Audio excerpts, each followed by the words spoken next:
할렐루야. 2021년도 8월 16일 예배 우리 함께 드리겠습니다. 이 아침 삶의 첫 시간도 주님께 드리는 귀한 시간 되시기 바랍니다. 사도신경으로 우리의 신앙 고백하시겠습니다.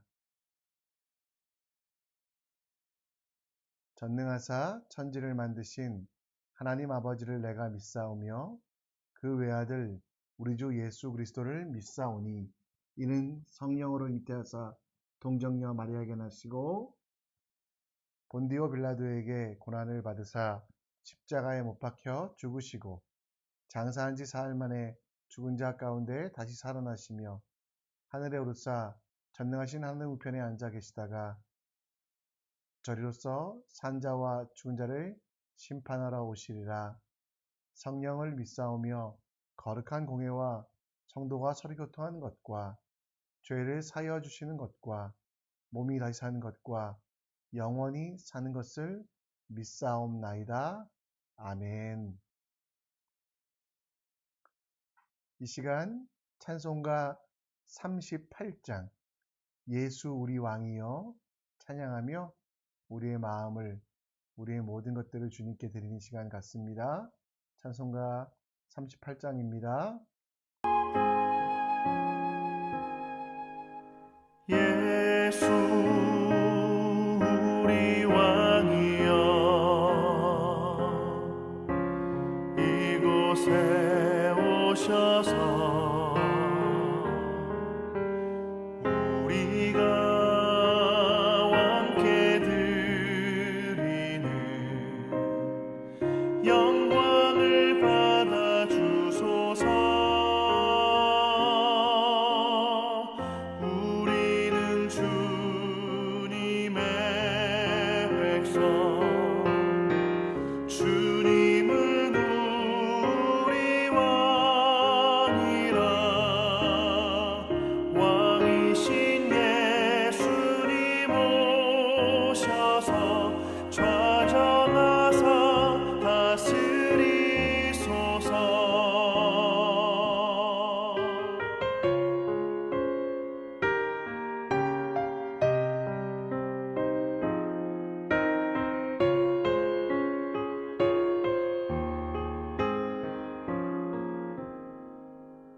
예수 우리 주시여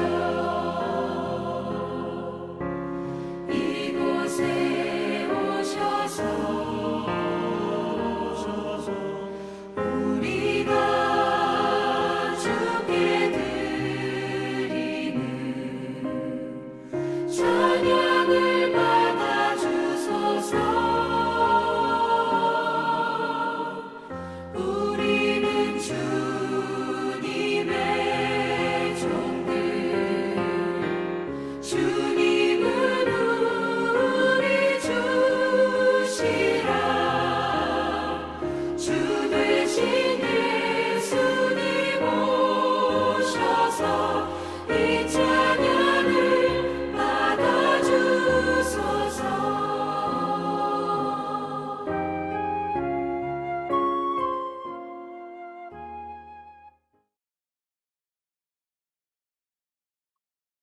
아멘. 우리의 주가 되시는 하나님을 찬양합니다. 이 시간 함께 말씀 보겠는데요. 이사야서 66장 1절로 14절. 이사야서 66장 1절로 14절. 오늘 세상을 위로하는 교회라는 말씀 듣기 전에 함께 성경을 읽겠습니다. 여호와께서 이와 같이 말씀하시되 하늘은 나의 보좌요 땅은 나의 발판이니 너희가 나를 위하여 무슨 집을 지으랴? 내가 안식할 처소가 어디랴? 나 여호와가 말하노라. 내 손이 이 모든 것을 지었으므로 그들이 생겼느니라.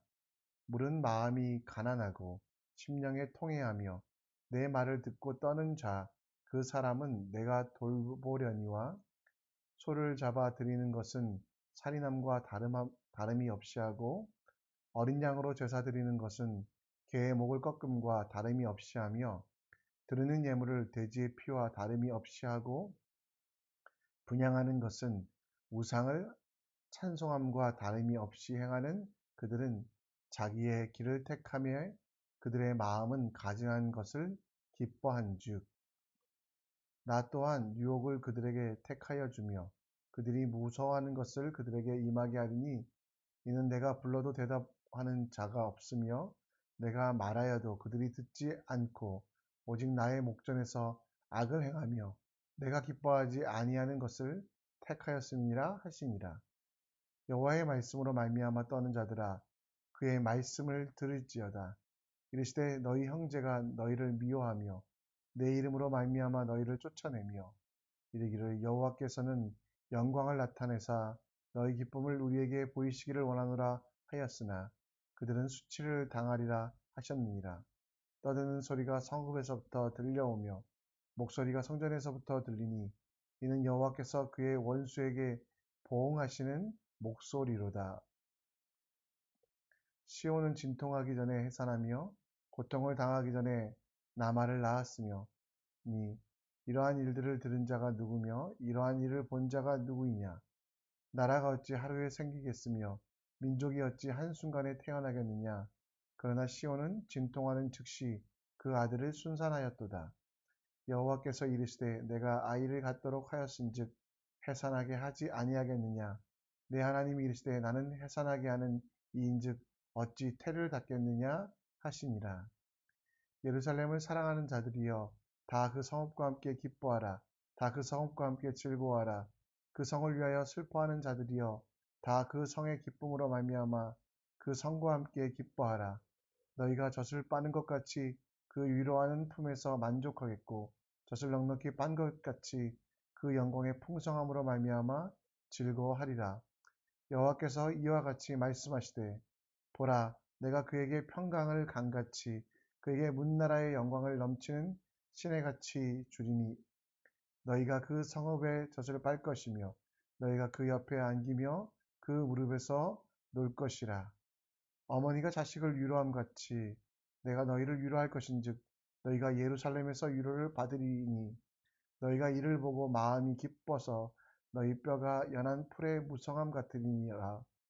여호와의 손은 그의 종들에게 나타나겠고 그의 진노는 그 원수에게 더하리라. 아멘. 여러분 요한복음 12장에 보면 요한복음 10장 22절에 보면 나오는 수전절이라는 그 날을 아십니까? 이 수전절에는 빛의 축제라고 해서 이스라엘 사람들은 7개의 촛불을 저렇게 밝히는 날입니다. 이 수전절은 성전을 깨끗하게 한 날, 청소한 날이라는 그런 뜻을 가지고 있습니다. 세계를 통치하였던 그리스 알렉산더 대왕의 사후에 세계는 세 개의 민족들이, 세 개의 대표자들이 나누어서 통치하게 됩니다. 그 중에 셀루커스라고 하는 그 지파가 있었고요. 그들이 이스라엘과 바벨론과 또 여러 지역들을 통치하고 있었는데 그 중에 우리 안티오쿠스 에피파네스라고 하는 왕은 유대인들이 자기들의 율법으로 자기들의 법으로 사는 것을 못마땅해 가게 생각하여 그 땅을 헬라와 그리스화하기 위하여 그 성전에 하지 못할 일을 하게 됩니다. 예루살렘 성전에 제우스의 신상을 우상을 설치하게 되고요. 또 예루살렘 성전에서 드릴 수 없는 돼지를 제물로 잡고 또 그 돼지의 피를 제단에 뿌리는 등 정말 유대인들로서는 감당할 수 없는 일들을 하게 됩니다. 그 결과 기원전 164년에 마카비라고 하는 한 사람이 일어나 반란을 일으켰고 그리고 그 셀루커스의 왕들을 물리치고 장시간의 독립을 맛봅니다. 그리고 성전에 있었던 제우스의 우상을 파괴하고 그리고 그 돼지의 피를 씻어내는 수전절을 가지고 있었습니다. 유대인들의 생각 속에는 성전을 거룩하게 한다는 것은 예루살렘 성전을 깨끗하게 한다, 그 속에 성전에 있는 모든 더러운 것들을 제거한다 라고 생각하고 있었기 때문에 그렇게 하는 것이 하나님이 기뻐하는 일이라고, 성전을 청소하는 것이 하나님이 원하시는 일이라고 생각하고 있었습니다. 이사야 선지자는 성전만 깨끗하고 예루살렘 성전만 정말 문제가 없으면 된다라고 생각하는 그 백성들에게 진짜 제사가 무엇인지, 그리고 하나님이 원하시는 삶이 무엇인지에 대하여 가르치기 위하여 오늘 우리가 읽은 말씀 이사야서 66장을 기록하고 있습니다. 하나님께서 이사야의 입에 예언을 주시며 성전만, 예루살렘 성전만 깨끗한 삶을 넘어서, 그리고 안식일, 그 주일만 거룩한 삶을 넘어서 삶의 전부가, 거하는 모든 것이 깨끗하게 되어야 되는 새로운 예언을 오늘 이사야를 통해서 하고 계십니다. 이 시대를 살아가는 많은 성도들 중에 착각하고 있는 것들이 있습니다. 교회 안에서의 삶만 거룩하면 된다, 주일날 예배만 잘 드리면 된다는 사람들이 많이 있는데요. 이러한 세대의, 이러한 시대 속에서 이사야의 예언을 통해서 우리가 깨끗하게 해야 될 삶의 영역과 또 하나님께 예배하는 것이 무엇인지에 대하여 오늘 말씀을 통해 여러분과 제가 묵상했으면 좋겠습니다. 하나님께서는 온 우주의 창조자가 되심을 이스라엘 백성에게 선포합니다. 그리고 특정한 곳에 거할 필요가 없지만 그들의 소원에 따라, 이스라엘 백성들의 기도에 따라 하나님께서 거하시는 처소를 만드시겠다라고 말씀하고 있습니다. 오늘 우리가 읽었던 말씀 1절 말씀에 보면 하나님께서는 스스로에 대하여 정말 모든 것들을 창조하신 분이라고 이야기하시지만 그 사랑하는 백성들의 기도, 그들이 원하는 것대로 그들 속에 거하시기를, 그래서 1절에 보면 안식할 처소가 어디 있느냐라고 말하고 있습니다. 이스라엘 백성들은 자기들은 지은 성전에 하나님께서 계실 것이다라고 생각을 했습니다. 그래서 진짜 그들은 성전을 짓는 일에 많이 매달렸고 이 성전만 지으면 모든 것들이 해결된다고 생각했습니다. 그러나 이사야 선지자는 그렇게 지어진, 사람의 손으로 만들어진 성전은 곧 무너질 것이다, 그리고 새로운 성전이 지어질 것이다 라고 이야기합니다. 그래서 여러분 2절 말씀에 보면 하나님께서 이 모든 것들을 지으셨기 때문에 그런 눈에 보이는 성전이 아니라 새로운 성전, 곧 마음에 짓는, 마음에 가난하고 심령에 새롭게 되는, 심령이 통회하고 곧 하나님의 말씀을 듣고 떠는 그 사람들을 만나기 위하여 새로운 성전을 직접 지으시겠다라고 약속하고 있습니다. 이스라엘 사회에는 성전이 여전히 눈에 보였습니다. 그러나 실제로 그 성전 안에 주님이 주시는 뜻이 이루어지지 않았다라는 거죠.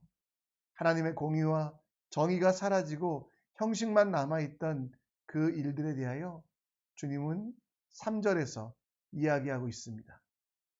소를 잡아 드리는 것을 살인함과 다름없이 하고, 그들의 삶 속에서 소를 잡아 드리는 제사는 있었지만 살인이 끊임없이 일어나는, 어린 양의 제사를 드리는 것이 개의 목을 꺾음과 같이 수많은 사람들을 학대하고 가난한 자들을 핍박하며 억울한 자들을 더 정말 힘들게 하는 그런 일들, 돼지의 피와 같이 드릴 수 없는 것들을 내 뜻대로 드리는 것, 그리고 성전에 있지 않아야 될 우상을 드리는 것, 곧 자기의 길을 선택하는 이스라엘 백성들에게 하나님께서는 진짜 성전을 지으라라고 말씀하고 있습니다. 그래서 하나님께서 그곳에 거하시겠다라고, 떠나지도 버리지도 않으신다고 말씀하시며 그 진짜 성전을 짓는 것에 대하여 오늘 5절에 보면 하나님 말씀에 떠는 자들, 그 말씀을 듣는 자들이 되라라고 말씀하고 있습니다. 이스라엘 백성들에게는 눈에 보이는 성전은 있었지만 하나님의 말씀에 대한 하나님께서 가르치신 언약과 하나님이 주시는 그 성경에 대한 준수함은 없었습니다. 하나님께서 우리 속에 곧 그가 가장 사랑하시는 독생자 예수를 죽게 하시면서까지 살리신 우리 속에 성전 삼아 주시기를 원하셨습니다.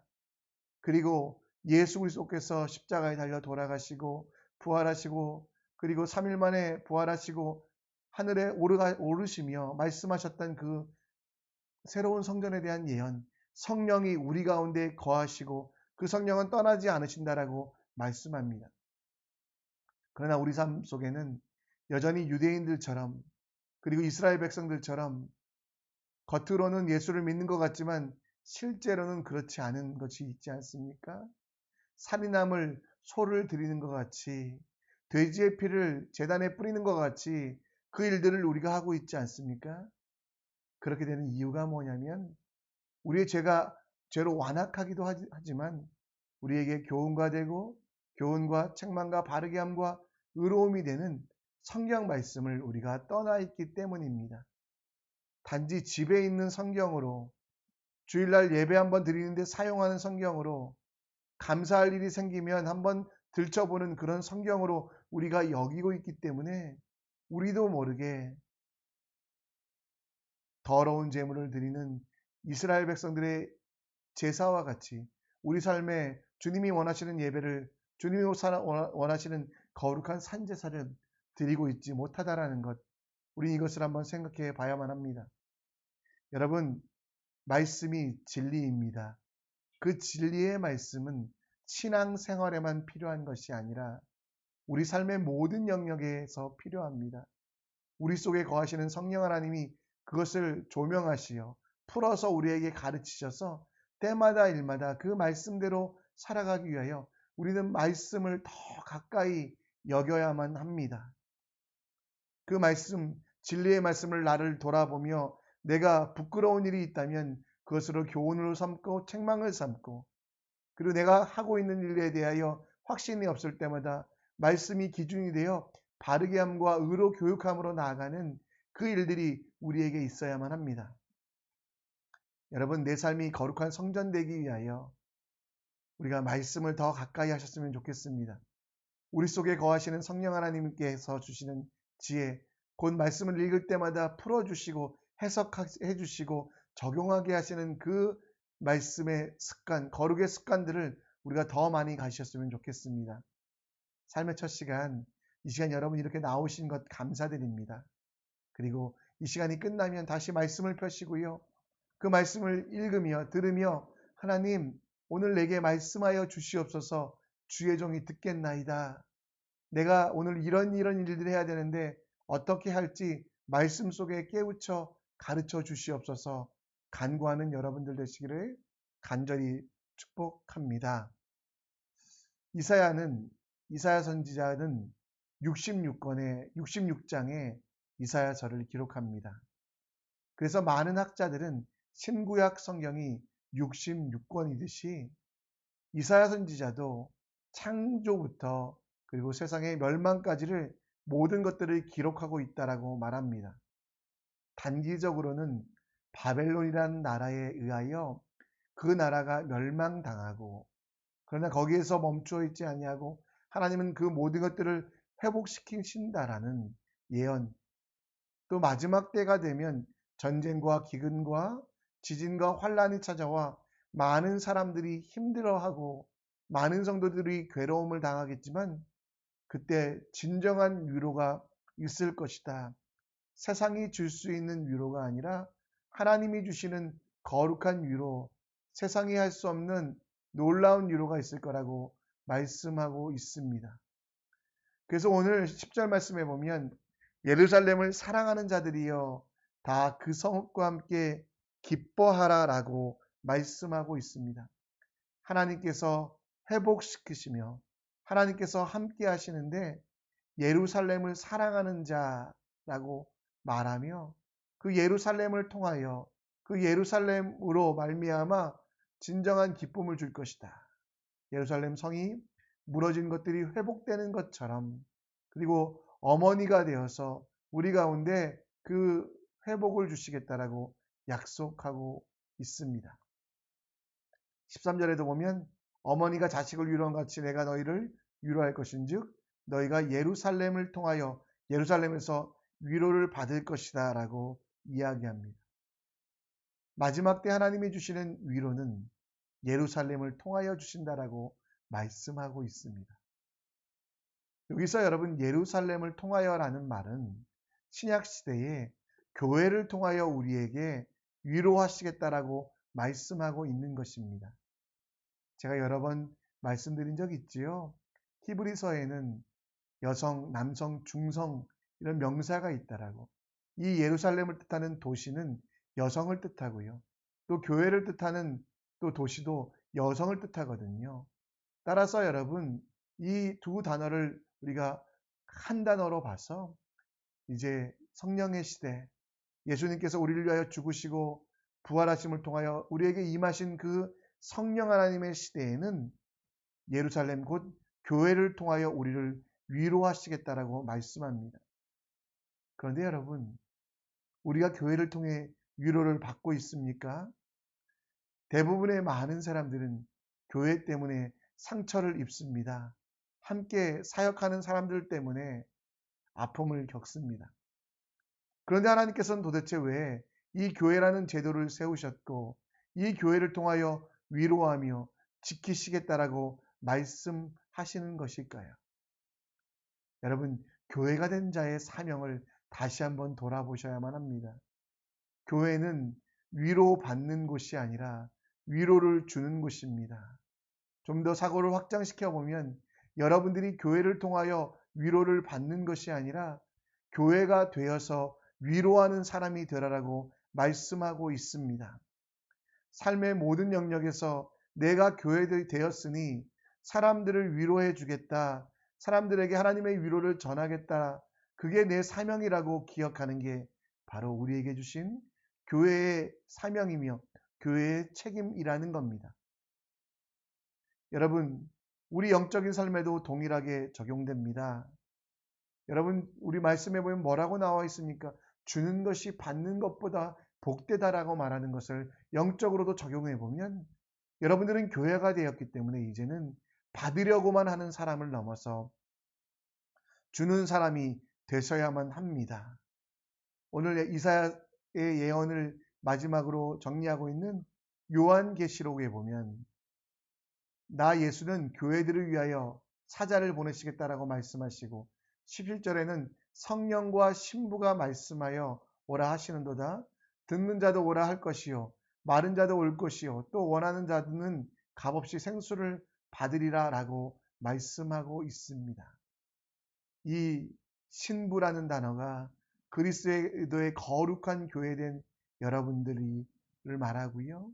따라서 성령 하나님이 우리 속에 거하여 그 교회들이 세상에 말해야 되는 것 무엇입니까? 목마른 자들을 마시게 하며 배고픈 자들의 배를 채워져 가며 그것들을 값없이 나눠주는 그 일들이 예수님께서 우리에게 부탁하신 말씀이요. 우리가 해야 되는 것입니다. 그리스도의 신부된 우리가 해야 되는 새로운 책임, 곧 위로만 받으려고 하지 아니하고 세상을 위로하는 교회가 되어야만 합니다. 가정 속에서, 이웃들 속에서, 세상 속에서 그들을 위로하는 것이 우리에게 주는 새로운 책임임을 우리는 깨달아야만 합니다. 가장 사랑하는 이에게 여러분 위로를 주십시오. 사랑한다라고 말하십시오. 아파하고 힘들어하는 자들을 찾아가 격려하고 기도해 주십시오. 기도가 필요한 사람들의 이름을 불러가며 그들을 생각하며 하나님 앞에 흠양되는 중보의 기도를 드리십시오. 그 기도를 말미암아 많은 사람들이 회복되며 위로를 얻을 것입니다. 여러분들이 할 수 있는 작은 것이라도 교회됨을 기억하며 아파하고 힘들어하고 어려운 자들을 위하여 나누고 베푸는 위로하는 교회가 되십시오. 교회가 되어 나누어 줄 때, 위로할 때 여러분 그 속에 얻어지는 기쁨은 세상에서 얻을 수 있는 그 어떤 기쁨, 세상에서 주는 그 어떤 쾌락보다 더 크고 영원함을 주님은 기억하시고 가르치셨기 때문에 우리도 오늘 세상을 섬기는, 세상에 위로를 주는 귀한 교회로서의 삶을 사시는 여러분과 제가 되었으면 좋겠습니다. 오늘 우리가 말씀을 좀 정리합니다.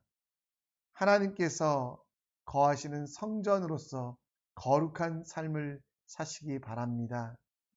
위로받는 사람을 넘어서 위로하는 사람이 되시기 바랍니다.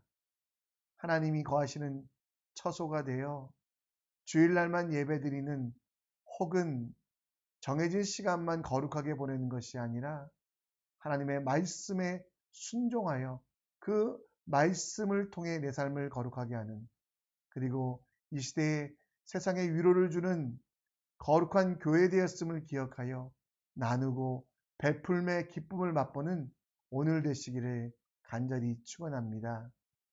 이 월요일날 아침에는 우리가 환우들을 위해 기도해 주셨으면 좋겠습니다. 더불어 경제적인 어려움을 겪고 있는 성도들에게 하늘의 곳곳을 열어주사 채워주시기를, 관계의 어려움을 겪고 있는 성도들에게 그리스도의 평화가 임하기를, 용서하지 못하여 마음의 괴로움을 가지고 있는 형제자매에게 용감한 마음을 주사 용서하게 하시고, 진로와 비전으로 고민하고 준비하고 있는 다음 세대에게 지혜를 달라고 우리 함께 기도하셨으면 좋겠습니다.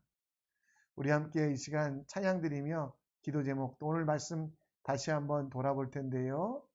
우리 함께 나의 기도하는 것보다 응답하신 하나님 함께 찬양하겠습니다.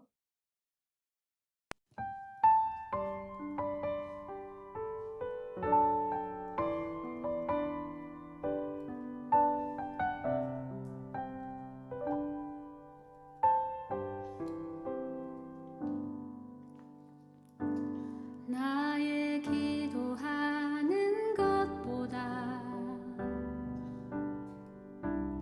더욱 응답하실 하나님, 나의 생각하는 것보다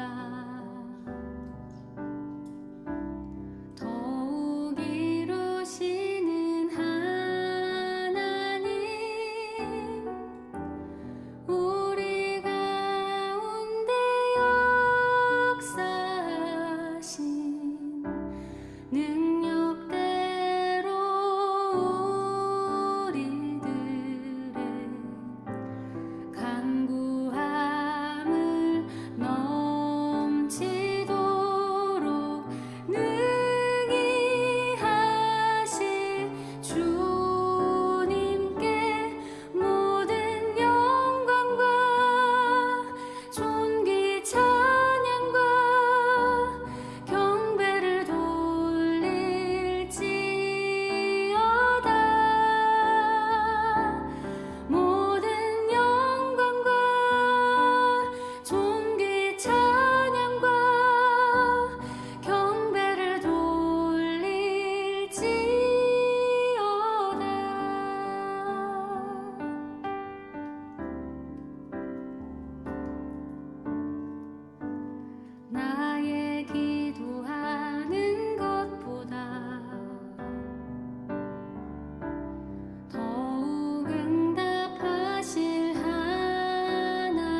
이 시간 우리 함께 기도했으면 좋겠습니다.